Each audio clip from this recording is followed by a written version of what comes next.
সিংহ দেখে ভয় এবং আল্লাহর সাহায্য। বিসমিল্লাহির রহমানির রহিম। আসসালামু আলাইকুম। মোহাম্মদ কাসিম বলেন, মার্চ 2015 সালে তারিখে এই স্বপ্নে আমি দেখি যে আমি আমার পুরাতন ঘরের মধ্যে ছিলাম, যেটি একেবারেই ভাঙাচোরা ছিল। সে ঘরে লাইটও ছিল না এবং ঘরের খুব খারাপ অবস্থা ছিল।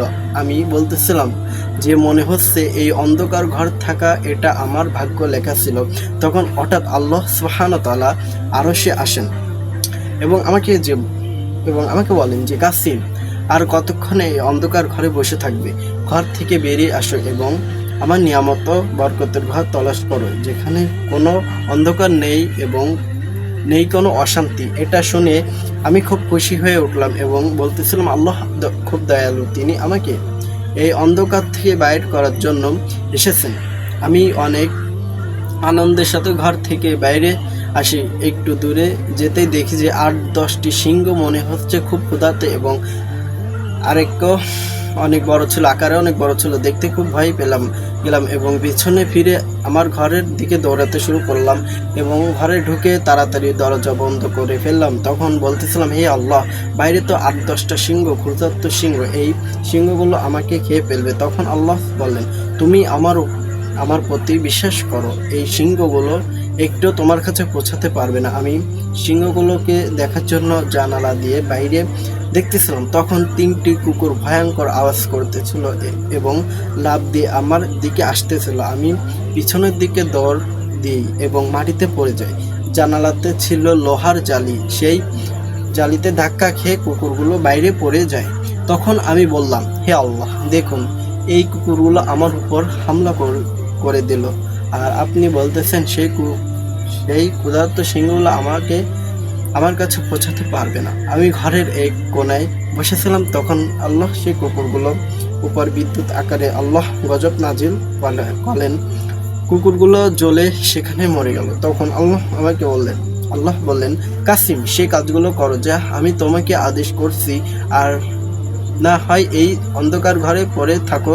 4 দিন জন্য তুমি আমার উপর বিশ্বাস রাখো, আমি তোমাকে হেফাজত করব এবং তোমাকে তোমার গন্তব্যস্থানে সহি সালামতে পৌঁছে দেব। অবশ্যই আমি আমার কাজ সম্পূর্ণ করে থাকি। এই কথাগুলো বলে আল্লাহ সেখান থেকে চলে গেলেন। আমি সেখানে বসে চিন্তা করছিলাম, এখন আমি কি করব। তখন আমি নিজেকে বললাম, মরণ তো এখনো আসবে, বাইরে গেলেও আসবে, আমি বাইরে গিয়ে মরবো, এটা উত্তম হবে। তখন আমি বলি, যেহেতু আল্লাহ আমাকে বলছেন তিনি আমাকে আমার গন্তব্যস্থানে পৌঁছে দেবেন এবং আমাকে হেফাজত করবেন, আমার আল্লাহর উপর ভরসা করা উচিত এবং এটি করা ছাড়া আমার আর কোনো রাস্তা খোলা নেই।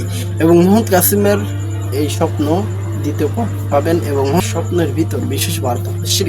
শিরক হলো কি একটা মারাত্মক গুনাহ। আমাদের ঘরের ভিতর, ঘরের আঙিনে যদি কোনো মানুষ কিংবা কোনো জীবজন্তু যদি কোনো ছবি থেকে, এটা কিন্তু শিরক, কারণ এটা আল্লাহর সাথে শরীক। এবং মোহাম্মদ কাসিমের স্বপ্নের ভিতর বিশেষ বার্তাই হলো শিরক। বর্তমান সারা পৃথিবীতে মুসলিম উম্মাহ শিরকে ডুবে আছে।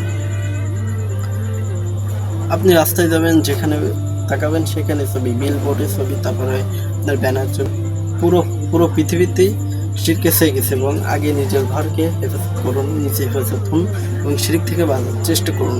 শিরক হলো কি একটা মারাত্মক গুনাহ।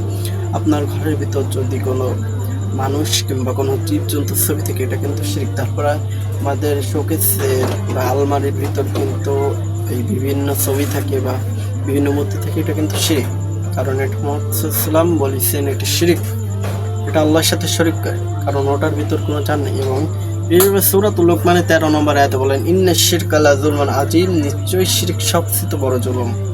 আল্লাহ তাআলা কোরআনের ভিতর বলে দিয়েছে যে শিরক সবচেয়ে বড় জুলুম।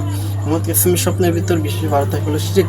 আমরা শিরক থেকে বাঁচার চেষ্টা করি এবং বিস্তারিত জানতে ভিজিট করুন mohammedkasim bangla.com। জাযাকাল্লাহু খাইরান।